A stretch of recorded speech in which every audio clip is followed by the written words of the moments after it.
आदमी के मेमोरी दिमाग में डिस्टर्ब हो गया उसको क्या कहेंगे, डिमेंशिया।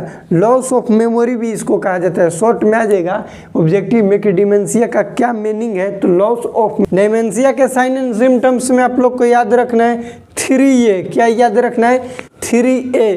पहला ए के मतलब एग्नोसिया, दूसरा ए के मतलब एप्रेक्सिया और तीसरा ए के मतलब एफेजिया। सीटामोल दे दिए तो कपार दर्द हो गया, कपार दर्द मतलब ईपीएस हो गया। अब कपार दर्द हुआ तो कपारों दर्द की दवाई देंगे ना, मतलब ईपीएस हुआ तो ईपीएसओ को कम करने के लिए दवाई देंगे, तो उसी का नाम हो गया एंटी ईपीएस। क्या हो गया, एंटी ईपीएस।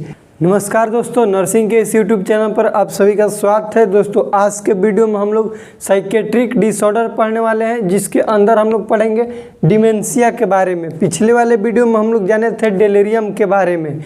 डेलेरियम और डिमेंशिया दोनों साइकोसिस में आता है। साइकोसिस में ऑर्गेनिक और फंक्शनल दो उसका टाइप्स होता है। ये दोनों डिजीज ऑर्गेनिक में आते हैं। तो इसमें हम लोग जानेंगे, सबसे पहले इसका हिस्ट्री जान लेते हैं कि ये आया कहाँ से। तो ये साइकेट्रिक डिसऑर्डर से आए। किस लिए आया है, साइकेट्रिक डिसऑर्डर। साइकेट्रिक डिसऑर्डर जिसमें दो चीज़ आता है, एक आएगा साइकोसिस और एक आएगा न्यूरोसिस। न्यूरोसिस को अभी हम लोग नहीं पढ़े हैं, अभी हम लोग साइकोसिस को पढ़ रहे हैं। साइकोसिस में दो चीज़ आता है, एक आएगा ऑर्गेनिक और एक फंक्शनल। ऑर्गेनिक और एक फंक्शनल। ऑर्गेनिक में आता है डिलेरियम और डिमेंशिया। इसमें आएगा डिलेरियम एंड डिमेंशिया। डिलेरियम पढ़ लिए हैं, डिमेंशिया पढ़ना है।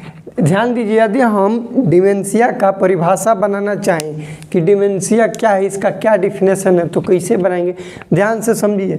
डिमेंशिया इज ऑर्गेनिक साइकोसिस डिसऑर्डर। ध्यान दो कैसे हम बना रहे हैं परिभाषा। डिमेंशिया इज, पहले लिखेंगे डिमेंशिया इज ऑर्गेनिक साइकोसिस डिसऑर्डर, इतना लिख देना है। कैरेक्टराइज्ड बाय, मतलब उसमें ये सब गुण पाया जाता है। और क्या क्या गुण होते हैं ये हम लोग पढ़ेंगे डिमेंशिया में। तो इतना पहले लिख लीजिए आप लोग उसके डिफिनेशन में कि डिमेंशिया इज द ऑर्गेनिक साइकोसिस disorder. It is organic साइकोसिस disorder characterized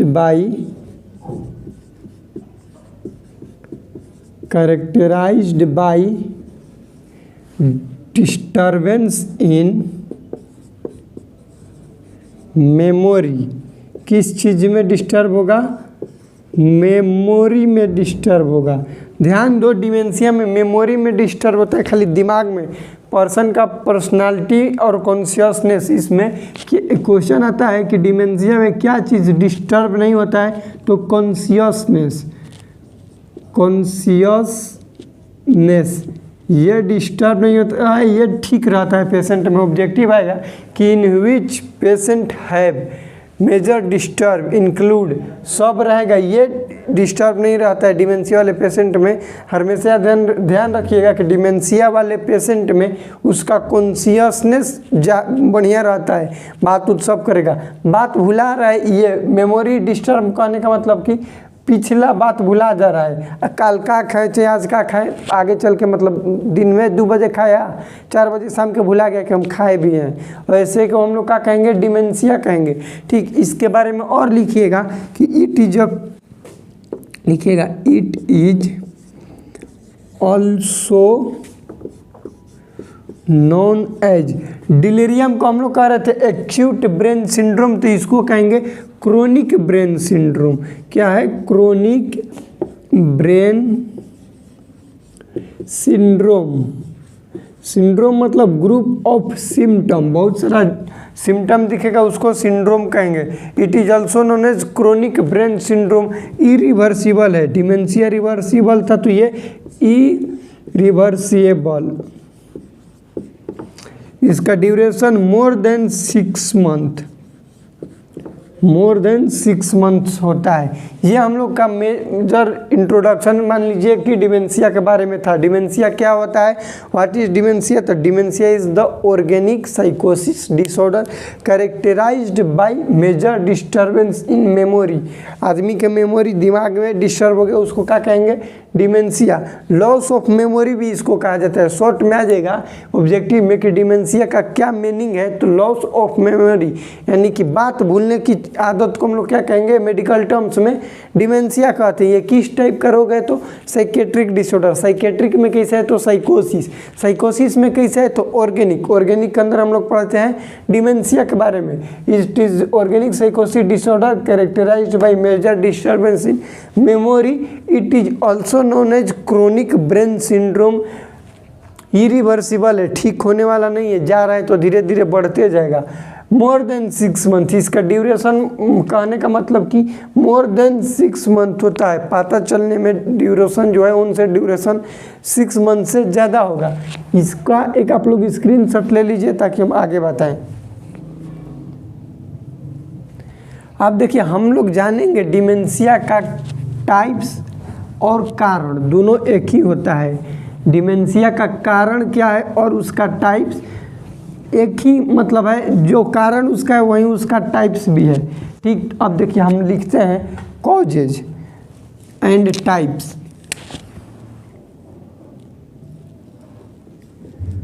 causes and types.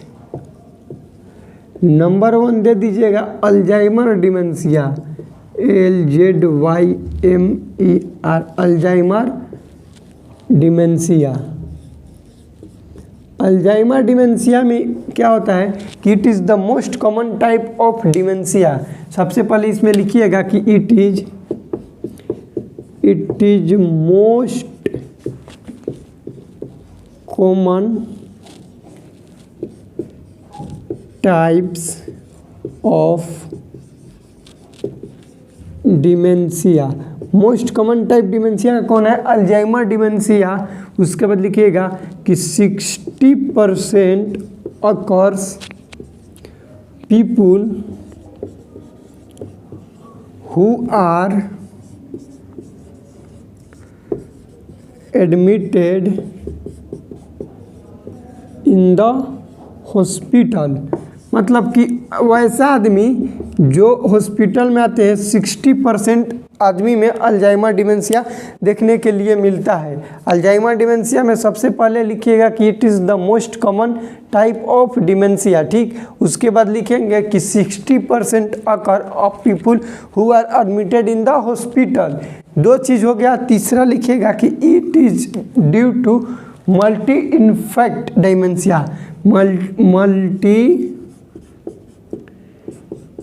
Infect dementia. 3 चीज़ इसमें। अल्जाइमर के बाद नंबर 2 लिखिएगा उसका टाइप्स।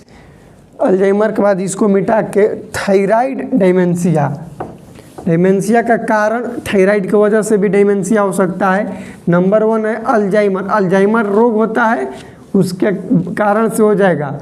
सबसे यही क्वेश्चन आएगा कि डिमेंशिया का मोस्ट कॉमन टाइप कौन सा है? तो अल्जाइमर डिमेंशिया। 2 नंबर में लिखिएगा थायराइड डिमेंशिया। कौन सा? Thyroid dementia. इसमें लिखिएगा थायराइड वाले में कि it occurs due to thyroid disorder. Thyroid disorder में कहा जाएगा हाइपो या हाइपरथायरॉयडिज्म। हाइपो या फिर हाइपरथायरॉयडिज्म। बस इतना ही इसमें लिखना है। अगला 3 नंबर दे के लिखिएगा AIDS dementia complex. AIDS dementia complex में लिखिएगा कि इट इज़ ड्यू टू, क्यों होगा? एड्स पेशेंट की वजह से। किसकी वजह से होगा?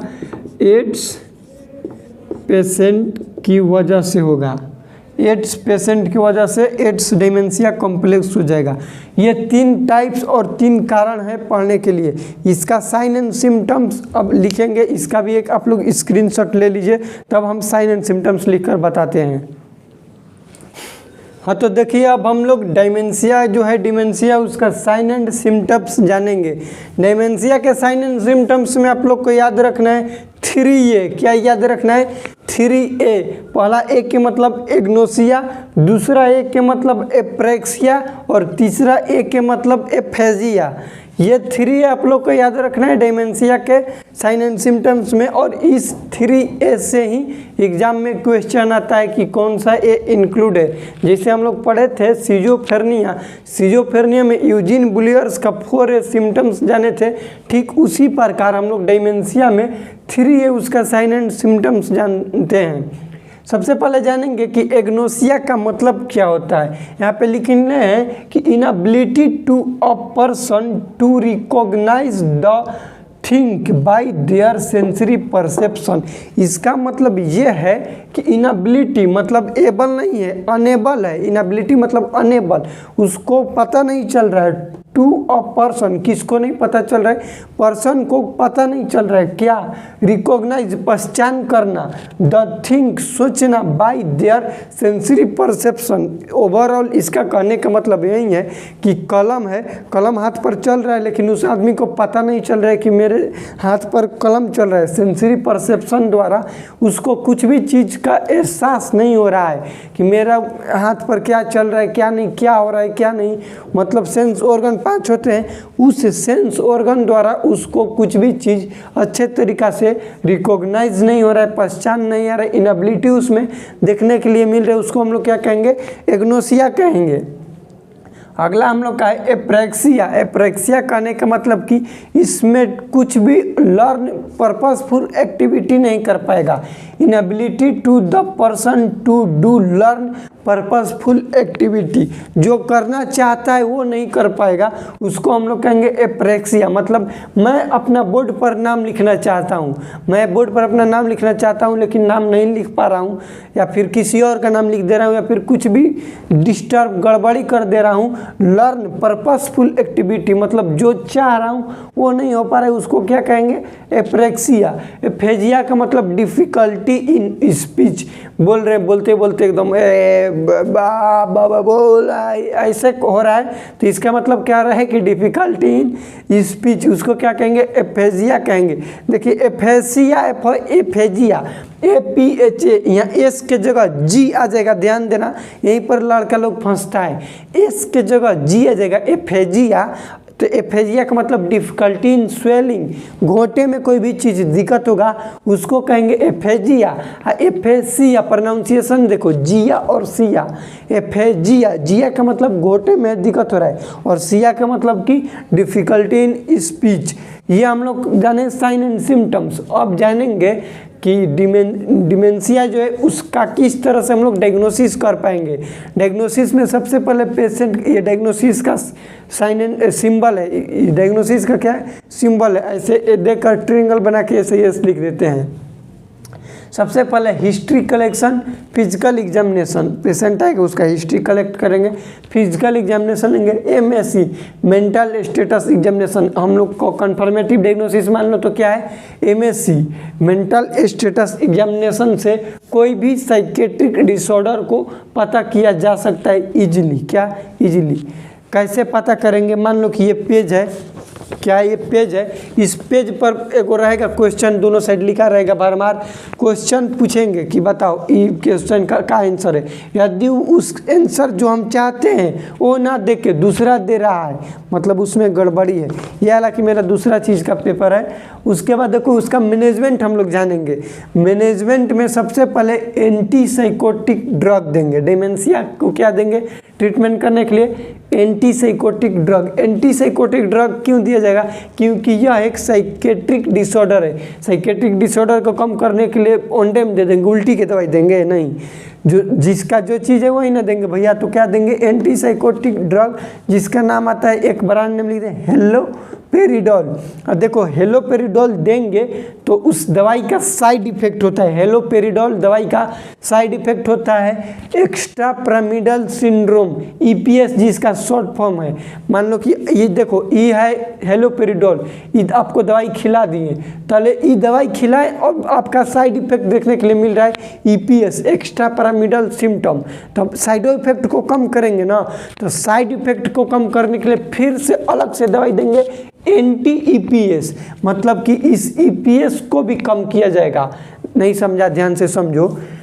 हेलोपेरिडोल हम दवाई दिए, मान लो बुखार का दवाई दे दी, एग्जाम्पल से समझो, पैरासीटामोल दे दिए, पहले कपार दर्द हो गया, कपार दर्द मतलब ईपीएस हो गया। अब कपार दर्द हुआ तो कपारों दर्द की दवाई देंगे ना, मतलब ईपीएस हुआ तो ईपीएसओ को कम करने के लिए दवाई देंगे, तो उसी का नाम हो गया एंटी ईपीएस। क्या हो गया? Anti EPS. और यहाँ से ही क्वेश्चन बनता है कि कोई पेशेंट है जिसको हेलोपेरिडोल दिए, उसमें साइन सिम्टम देखने के लिए मिल रहे ईपीएस, तो अब नर्स का अगला एक्शन, अगला प्लान क्या होगा? तो अगला एक्शन होगा कि अब जो ईपीएस है इसको कम करेंगे एंटी ईपीएस देके। अगला एंटी एंजाइटी ड्रग देंगे, वही बात हो गया, चिंता बढ़ेगा, एंजाइटी मतलब चिंता, तो एंटी एंजाइटी ड्रग देंगे। सोशल थेरेपी मतलब परिवार में रखेंगे, समाज में रखेंगे। फैमिली थेरेपी, अच्छे से परिवार के साथ बिठाकर उसको बात करेंगे। सपोर्टिव थेरेपी, भूलने की आदत है, खाना खाए कि नहीं, मोबाइल उन्हें रख दिया, टीवी के रिमोट उन्हें रख दिया, भुला गया, तो करके भर धक मारेंगे नहीं। क्यों नहीं मारेंगे? क्योंकि हमको पता चल गया है कि उसको भूलने की आदत है, तो उसको उसके साथ हम अच्छे से व्यवहार करेंगे, बर्ताव करेंगे, तभी जाके अच्छा तरीका से रहेगा। सपोर्टिव थेरेपी, ये जो थेरेपी है उस हम दवाई दे या ना दे, family therapy, social therapy, supportive therapy, ये सारी चीज़ देना बहुत ज़रूरी रहता है। तो ये हम लोग ऑर्गेनिक पढ़ लिए हैं। साइकोसिस में ऑर्गेनिक 2 चीज़ आता है, डिलेरियम, डिमेंशिया, और फंक्शनल में सिजोफ्रेनिया पढ़ लिए हैं। अब बच गया हम लोग को फोबिया, बच गई। ये सारा चीज़ धीरे धीरे करके हम डालते रहेंगे। यदि डिलेरियम और डिमेंशिया से रिलेटेड आप लोग को कोई भी डाउट है, कहीं पर भी समझ में नहीं आया है, या फिर कोई भी क्वेश्चन है, तो कमेंट सेक्शन में अपना कमेंट कीजिएगा। वीडियो अच्छा लगा तो प्लीज़ वीडियो को लाइक कीजिएगा और चैनल को सब्सक्राइब कीजिएगा, और अपने दोस्तों के साथ इस वीडियो को शेयर कीजिएगा, ताकि आप लोग के लिए हम हमेशा ऐसे ही नर्सिंग से रिलेटेड वीडियो बनाए अगले वीडियो में। तब तक के लिए जय श्री राम।